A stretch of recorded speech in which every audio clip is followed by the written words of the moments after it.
قل اعوذ برب الناس،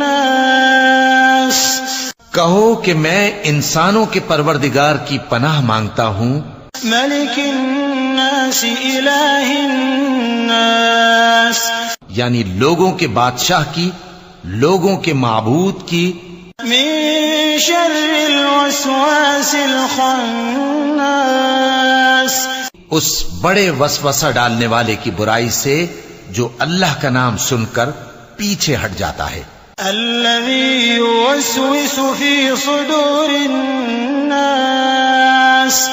جو لوگوں کے دلوں میں وسوسے ڈالتا ہے، من الجنة والناس،